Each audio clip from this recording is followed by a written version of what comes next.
오늘날 우리 신약 성경에 들어있는 이 27권의 책은요, 1세기에 쓰여진 그 수많은 문서들 가운데에서 4세기 말에 이르러서야 이제 정경으로 확정이 된 책입니다. 1세기 후반부터 나타나기 시작한 수많은 그런 기독교적인 문서들은요, 여러 지역의 여러 교회들 가운데서 널리 사용되기 시작했습니다. 처음에는 각 지역 교회 지도자들이 교인들의 신앙과 경건에 유익이 된다고 생각되는 것들을 읽도록 권고하는 데서부터 시작됐습니다. 추천의 대상으로 선택되는 것은 오로지 각 교회 지도자들의 개인적인 판단에 의한 것이었죠. 그러다가 많은 문서들이 자꾸 나타나게 되니까 추천되는 책의 숫자도 함께 늘어날 수밖에 없게 됩니다. 그러다가 수많은 문서들의 출현들이 교회 안에 새로운 문제를 불러일으키게 되었습니다. 왜냐하면 그 많은 문서들 중에서 기독교인의 신앙과 경건 생활에 유익을 주는 것들도 있었지만, 다른 한편으로는 영지주의의 그 영향을 받은 문서들처럼 기독교 신앙을 위협하는 그런 이단적인 문서들이 끼어 있었기 때문입니다. 점차로 예수님을 직접 목격했던 신앙의 그 1세대들이 사라지게 되면서 더욱더 예수님에 대해서, 그리고 기독교의 그 진리에 대해서 어떤 명확한 기준이 필요하다는 것을 교회들이 느끼게 됩니다. 그런 와중에 성경의 정경화를 처음 시도한 것은 아이러니하게도요, 말시온 이단들이었습니다. 이 말시온은 영지주의의 영향을 받은 기독교 이단이었거든요. 영은 선하고 물질은 악하다, 이런 이원론 사상에 따라서 구약과 신약의 그 하나님을 서로 다른 하나님으로 믿었습니다. 물질을 창조한 구약의 하나님, 그건 악한 하나님이라는 거예요. 신약의 하나님은 사랑의 하나님으로 선한 하나님이라는 것입니다. 그래서 말시온 이단에서는 악한 그 구약의 신과 연관이 된 구약 성경은 물론이고, 구약의 색채를 많이 가졌다는 이유 때문에 마태, 마가, 요한복음까지 정경에서 제외를 시켜버립니다. 단 복음서 중에서 누가의 복음서는 말시온 이단에서 가장 높게 평가하는 그 바울과 가까운 누가가 기록했다, 그 이유 때문에 정경에 포함을 시켜줍니다. 그 대신 그 누가복음 속에 있는 구약 성경의 인용문들은 모두 다 드러낸 그런 수정판을 사용했습니다. 수정판 누가복음 이외에도 이단이 말시온이 정경 속에 포함한 성경은 갈라디아서, 고린도 전후서, 로마서, 데살로니가 전후서, 골로새서, 빌립보서, 빌레몬서와 다른 정통 교회들은 사용하지 않았던 라오디게아서, 그리고 또 구약 성경과 상반되는 신약 성경의 구절들을 이렇게 대립시켜서 그 둘들을 열거한 말시온 자신의 저작이었던 안티데시스라는 문서를 정경에 포함시켰습니다. 이런 상황 속에서 초대교회는 진정한 하나님의 말씀인 성경을 정확히 가려야 하는 그런 압박이 더 커지게 됩니다. 당시에 위경과 또 외경 등도 있었기 때문에 교회는 이 정경화 작업이 필요했던 거죠. 그래서 어떤 기준을 가지고 참된 성경이 될 것인가에 대해서 이 선정 기준을 마련하게 되었습니다. 그래서 마련된 정경의 기준이 사도성, 그리고 보편성, 영감성의 세 가지입니다. 영상도 보시고요. 첫째로 이 사도성이라는 것은 예수님의 제자들인 그 사도들에 의해서 기록됐나, 이걸 본 거예요. 또는 사도가 아니라면 그 책의 그 저자가 자기의 책을 사도들의 책과 동일한 수준에 올려놓을 수 있을 만큼의 그 사도들과 밀접한 관계를 갖고 있었는가, 이걸 보았습니다. 이 두 번째 질문, 즉 비록 사도들이 아니어도 사도들과 밀접한 관계에 있어야 한다는 이 질문은 특히 마가복음, 누가복음, 사도행전 그리고 히브리서를 정경으로 확정짓는 데 중요한 역할을 하게 되죠. 둘째로 보편성이라는 것은 그 책이 초대교회 모든 교회들, 초대교회 당시에 모든 교회들 가운데서 모든 교회 지도자들에 의해서 보편적으로 인정받고 있었는가, 그걸 보는 거예요. 가치 없는 많은 책들은요, 이미 이 기준에 의해서 제외시키게 됩니다. 셋째로 영감성을 봅니다. 그 책이 하나님으로부터 영감을 받았는가, 그걸 보는 거죠. 그건 이미 인정된 다른 성경들과 내용 문제에 관련해서 충돌 없이 일관성을 가졌는가, 그걸 보는 것이었습니다. 이러한 기준에 따라서 정경화를 위한 작업이 그리고 필요성이 교회 속에서 점점 커져갔습니다. 먼저 있었던 이 말시온의 정경화 작업에 자극을 받아가지고 정경화에 관심을 보이고 행동에 옮긴 사람은 주후 254년에 사망한 것으로 추정되는 오리겐이라는 사람이었습니다.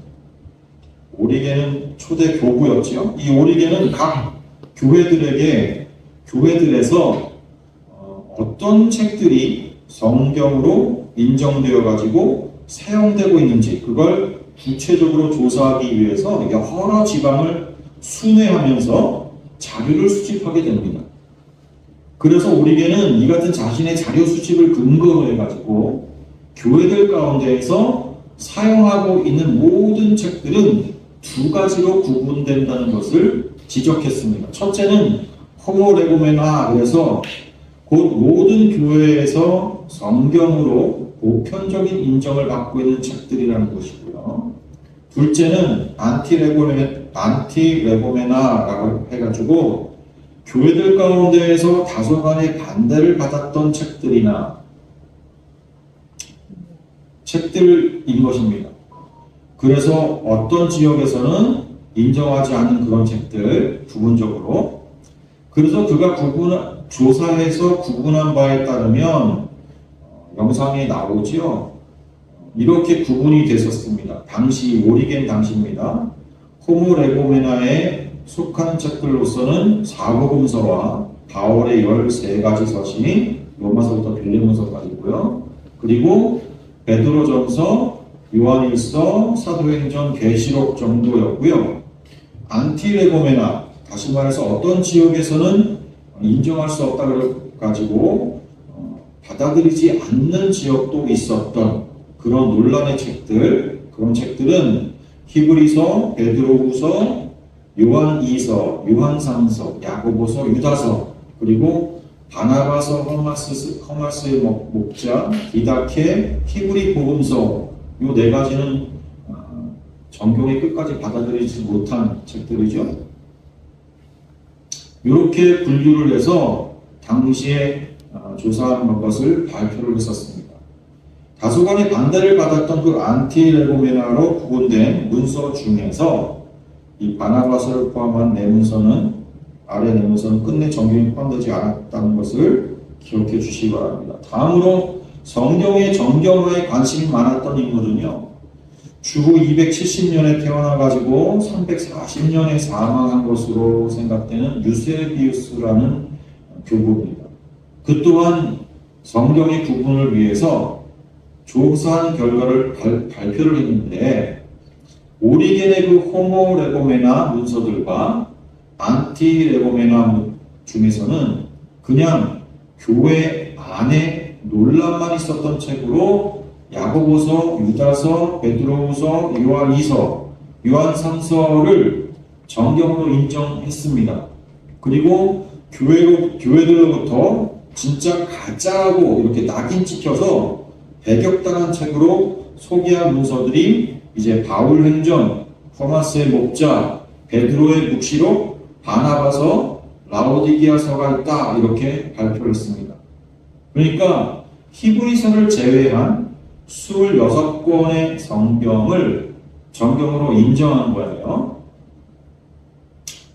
유세비우스는. 그 후에 예루살렘의 감독이었던 키릴이라는 분은 교회에 그 입교인이 되기 원하는 사람들한테 신약 성경의 목록들을 강의를 하면서 지금 우리가 가진 신약의 27권 중에서 계시록을 제외한 26권을 거룩한 성경이다 이렇게 소개를 해 주었습니다.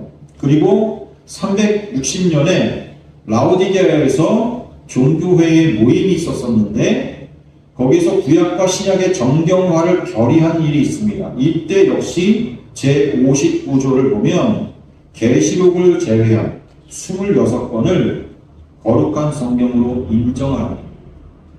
그러다가 현재 우리와 같은 27권의 이 똑같은 성경을 정경으로 인정한 것은요, 367년 알렉산드리아의 감독이었던 아타나시우스입니다.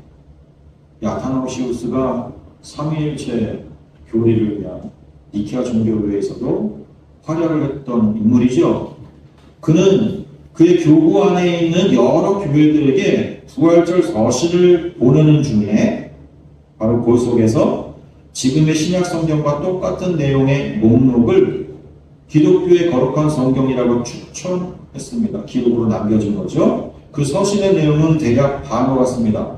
나는 이제 신약 성경에 속하는 책들을 다시 소개하고자 합니다. 그것은 다음과 같습니다. 곧 사복음서, 즉 마태복음, 마가복음, 누가복음, 그리고 요한복음이고 그 뒤에 사도행전과 사도들의 공동서신 7권이 있는데 그것은 야고보의 것이 하나, 베드로의 것이 둘, 요한의 것이 셋, 그 뒤 유다의 것이 있습니다.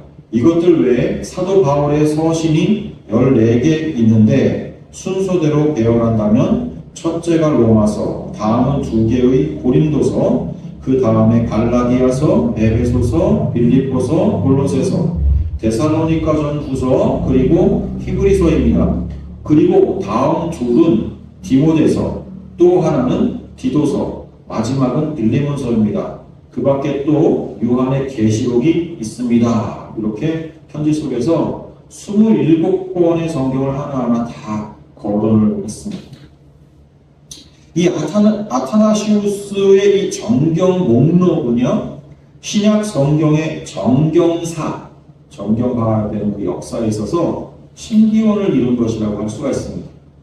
그 이후에 어거스틴도 참여했던 것으로 알려진 제3차 아프리카의 그 카르타고 종교회의에서 또 그 직전에 모였던 히포 레기우스 종교회의에서 지금의 신약 성경 27권이 기독교의 정경으로 채택되었습니다.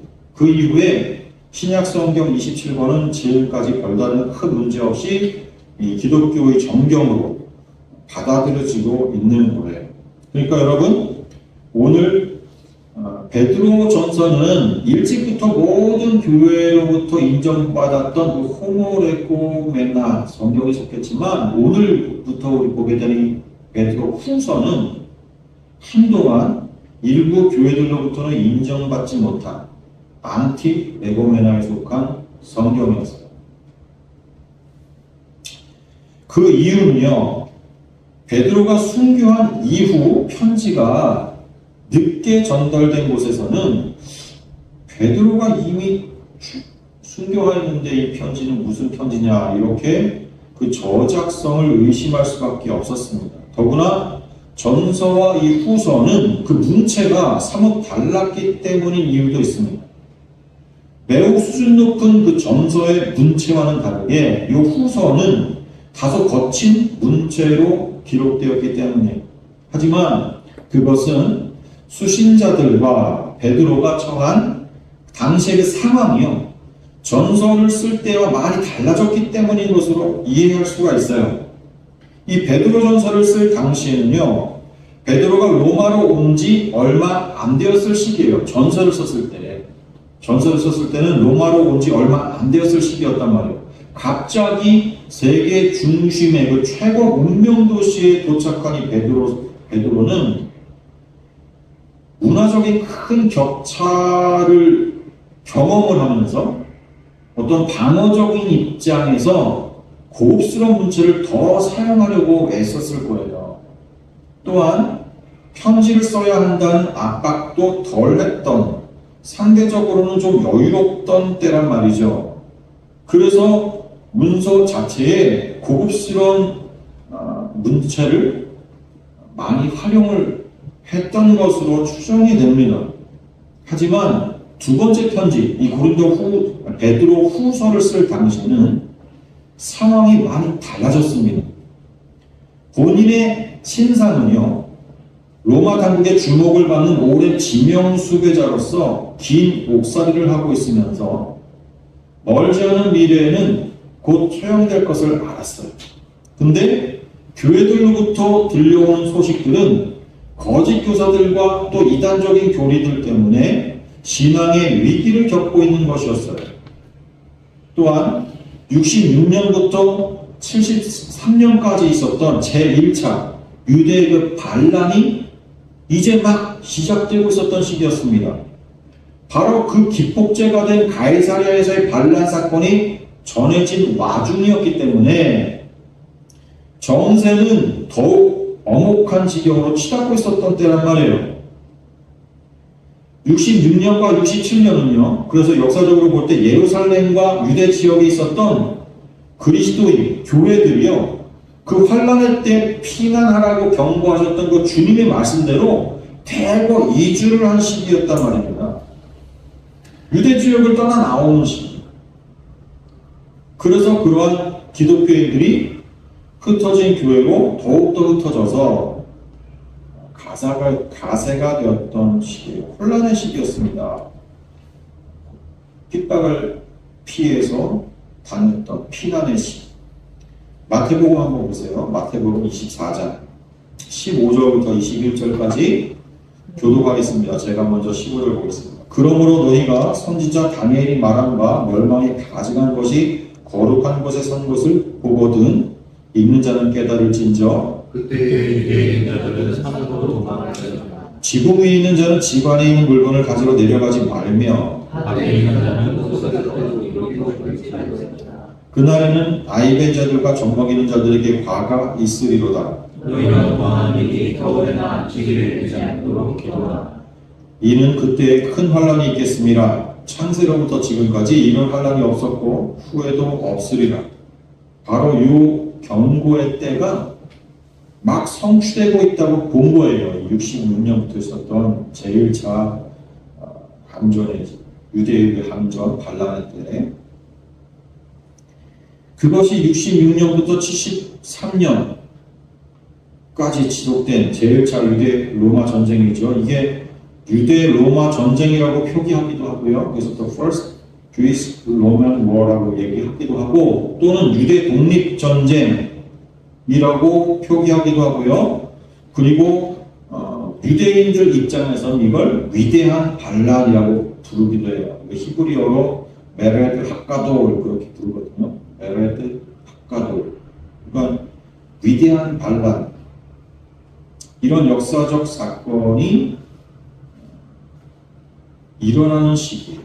그러니까 유대인들에게는 마치 종말과도 같이 보이는 그런 일이 벌어지고 있었던 때인 거예요.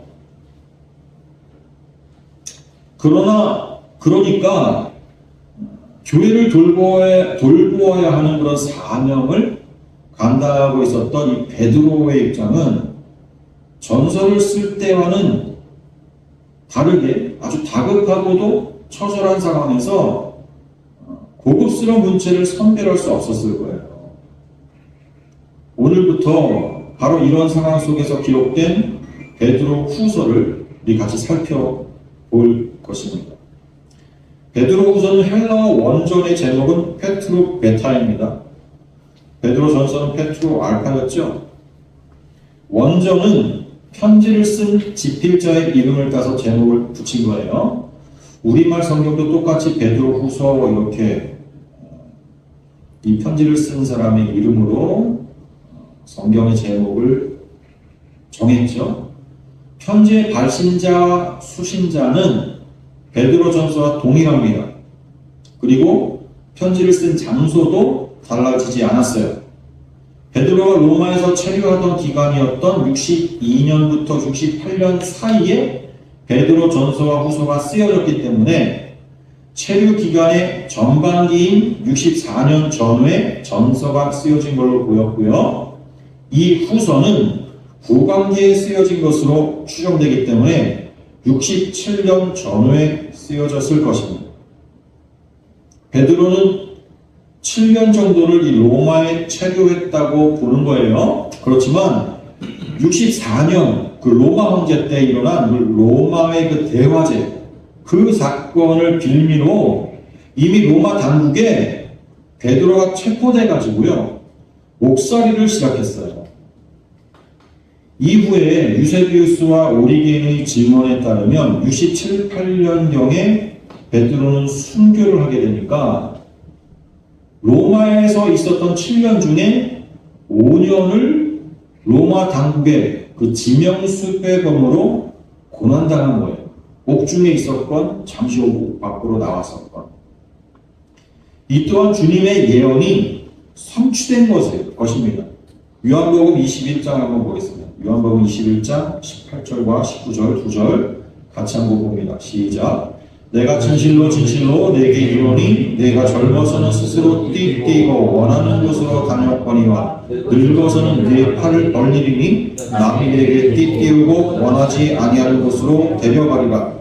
이 말씀을 하시면 베드로가 어떠한 죽음으로 하나님께 영광을 돌릴 것을 가리키심이로라. 이 말씀을 하시고 베드로에게 이르시되 나를 따르라 하시니. 예. 그러니 베드로는요 이러한 고난들이 당시에 로마에서 당하는 그런 고난들이 주님의 말씀이 그대로 성취된 것이라는 걸 잘 알았기 때문에요. 오히려 더 주님을 향한 믿음과 확신에 불타올랐을 거예요. 와, 정말 주님의 말씀 하나도 틀림이 없고. 그리고 이 편지 속에는 이미 자신의 순교를 예견하고 있었다는 것을 암시한 그런 부분이 나오기 때문에 그 성격상, 이 편지의 성격상 성도들을 향한 베드로의 고별 설교라고 봐도 무방해요. 베드로후서 1장 13절과 14절 거기 보면 그런 암시가 나옵니다. 같이 읽습니다. 시작. 내가 이 장막에 있을 동안에 너희를 일으켜 생각나게 함이 옳은 줄로 여기노니 이는 우리 주 예수 그리스도께서 내게 지시하신 것 같이 나도 나의 장막을 벗어날 날이 임박한 줄을 알미라. 이 장막은 육체, 사람의 육체를 은유하는 말입니다. 앞으로 우리가 살펴볼 편지 전체의 내용을 분해해보면 영상을 한번 보세요. 오늘 읽은 1절과 2절은요 서두와 문안입니다. 그리고 3, 4절은 하나님과 주 예수를 알라는 말씀을 하고 5절부터 11절까지는 더욱 그 하나님과 예수를 알아가며 힘쓰라 하는 내용입니다. 그리고 12절부터 15절에는 이 편지를 쓰는 목적이 나오고요. 16절부터 21절까지에서는 전한 복음의 확실성, 내가 전한 복음 정말 확실하다. 거기에 대해서 말하고 2장에서 거짓 선지자들의 죄악과 또 그들에게 심판이 있을 것을 강하게 말합니다. 그리고 3장 1절부터 7절에서는 말세에 기롱하는 자들이 일어나고 또 8절부터 18절에서 주의 날이 반드시 임하며 또 3장 14절부터 17절까지에서는 그렇기 때문에 성도들의 마땅한 태도를 흔들림 없이 지켜낼 것을 권면합니다. 그리고 마지막 18절에서 이제 축복을 하면서 편지를 마무리하죠. 베드로는요 개인의 종말이 가까이 왔다는 것을 인식한 상태에서 본인이 순교당할 것을 안 상태에서 이 편지를 쓴 거예요. 또한 아콰일로의 그 정세 속에서 주님이 예언하신 그 종말의 징조들을 읽어내면서 성도들이 이러한 종말의 때 어떤 자세로 임해하는가 그것을 당부하고 싶었던 겁니다. 앞서 언급했듯이 이 편지는요 베드로의 고별 설교와 같은 거예요. 다시는 붓을 줄 수 없다는 그런 생각으로 쓴 거란 말이에요. 그는 고별 설교를 어떻게 작성했을까요? 함께 1절과 2절을 다시 한번 읽어보겠습니다. 오늘 본문 1절 같이 시작. 예수 그리스도의 종이며 사도인 시몬 베드로는 우리 하나님과 구주 예수 그리스도의 의를 힘입어 동일하게 보배로운 믿음을 우리 함께 받은 자들에게 편지하노니 하나님과 우리 주 예수를 알므로 은혜와 평강이 너에게 더욱 많을지어다. 자, 베드로 전서에서는, 후서 말고 전서에서는 예수 그리스도의 사도 베드로는 이렇게 자신을 소개했었거든요. 소아시아의 교회들에게 일일이 그 교회의 이름들을 하나하나 불러가면서 흩어진 나그네라는 일체성을 강조하면서도요, 편지를 보내는 베드로 자신이 그리스도의 사도라는 점, 그걸 어필해서 편지로서 이렇게 처음 인사하는 교회들에게도 거절되는 일이 없도록 이 사도라는 권위를 앞세우는 자기소개를 했던 거예요. 전서에서는. 그래서 그리스도의 사도인 베드로 이렇게. 그런데 이제 후서는 그 분위기가 달라졌습니다. 앞서 보낸 편지를 통해서 안면을 트기도 했고, 편지뿐만 아니라 그동안의 시간 동안 인편으로도 소식을 주고받았을 거예요. 피드백이 있었을 거 아닙니까? 편지를 보냈으면.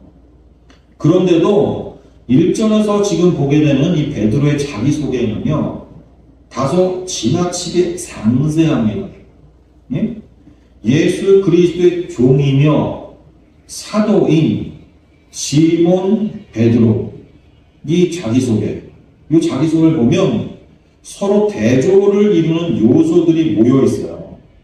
예? 종과 사도, 그리고 시몬과 베드로. 보세요. 종은 자신을 낮춰서 표현하는 것이지만, 이 사도는요, 교회 속에서 리더십으로 대우하는 존귀한 호칭입니다. 또한 시몬은 본인의 부모가 준 육적 이름이지만, 베드로는요, 주님께서 새롭게 주신 존귀한 이름이에요. 이처럼 상세한 자신에 대한 소개를 했다는 건 편지를 받는 교회들에게 다른 어떤 이가 아닌 베드로 자신이 맞다는 확신을 주기 위함도 있지만, 또 생각해보면 베드로의 인생에서 공개된, 베드로의 인생을 통해서 공개된, 베드로를 많은 사람들이 알잖아요, 이제. 그의 인생에서 공개된 신앙의 그 롤러코스터를 연상시킨단 말이에요. 예? 베드로는 누구보다도 주님을 위한 충성을 장담했지만, 누구도 드러낸 일이 없는 그런 파렴치한 배신자로도 폭로되었던 사람이에요. 젊은 때 만용과 호기로웠던 그였지만, 거듭난 베드로의 그 노년의 모습은 나중에 들어온 바울 앞에서도 꼬랑지를 내렸던 겸손한 사람이었어요. 바울의 호통도 아무 소리 없이 받아냈단 말이에요. 지금 편지를 받는 교회들은 처음에 그 순수한 신앙의 자리에서 흔들거리고 있는 교회들이었어요. 스스로 거듭난 성도로서의 자긍심을 내세울 수가 없는 지경까지 굴러 떨어져 있었단 말이에요. 처음 복음을 가르쳐준 선생들 앞에 부끄러운 낯을 하고 있었을 바로 그들에게 마치 나도 그랬어. 너희들이 나만 하겠냐 그렇지만 그렇게 자신을 소개하는 것 같지 않습니까? 그리고 또 보면 믿음에 대해서 아주 중요한 신학적인 입장을 내비치고 있거든요. 그건 믿음이라는 것을 받은 것이라고 얘기하는 거예요. 받은 것이라는 거예요, 믿음이. 그리고 또한 함께 받았다 그러면서 편지 수신자들과 베드로를 하나로 묶고 있습니다. 같은 신앙이라는 거예요, 우리는. 그 교회들 속에서 활동하고 있었던 거짓 선지자들과의 자연스러운 분리도 지금 생각하게 하는 중요한 요소인 거예요. 요 말씀이. 나와 너희는 하나님과 구주 예수 그리스도의 의를 힘입어서 동일하게 보배로운 믿음을 함께 받은 자들이다. 그렇지 않냐? 믿음은 사람에게서 만들어지는 것이 아님을 우리는 압니다. 말씀을 통해서 그렇게 배웠어요. 선물로 주어진 것이죠. 바울만 그렇게 말한 것이 아니란 말입니다. 주의 성령을 받은 모든 그리스도인들은 그렇게 믿고 이해하고 있었던 것. 그리고 또 2절의 문안 인사는요, 평범한 축도가 아닙니다. 주 예수의 은혜와 평강을 비는 것은 평범하죠. 그러나 베드로는 주 예수를 알므로 이걸 넣고요. 또 더욱 많을지어다 이걸 또 추가시킨 인사를 축사를 한 거예요. 은혜와 평강이 어디로부터 오는지 아니? 노사도 이 베드로는 경험을 바탕으로 한 확신에 차가지고 예수를 알므로라고 축복합니다. 예수를 안다는 것은 열심히 공부해서 머릿속에 예수를 새긴다는 의미가 아니에요. 하나님과 예수를 아는 것, 그것은 하나님과 예수와의 깊은 교제 속에서 은혜와 평강을 더 많이 풍부하게 얻는다는 거예요. 우리는 거듭나가죠. 하나님 백성이 된 자들이 다시 태어났다니까요. 이전에는요, 마귀의 백성으로 세상과 사랑에 빠져 있었어요. 그러나 이제 주 예수를 통해서 하나님과의 사랑을 시작할 수도 있게 된 자들이 거듭난 사람들이에요. 그 하나님을 알아가는 것, 그게 우리들에게 가장 큰 목표와 소원이 된 거란 말이에요. 이제 갓 사랑을 시작한 우리는 그 사랑의 대상에 대해서 더 자세하게 많은 것을 알고 싶어하게 되는 거예요. 그게 자연스러운 거예요. 베드로는 그 사실을 말하고 싶어합니다. 다음 절들에서요, 더 그 사실을 강조해요. 그리스도와 하나님을 알아가는 일에 대해서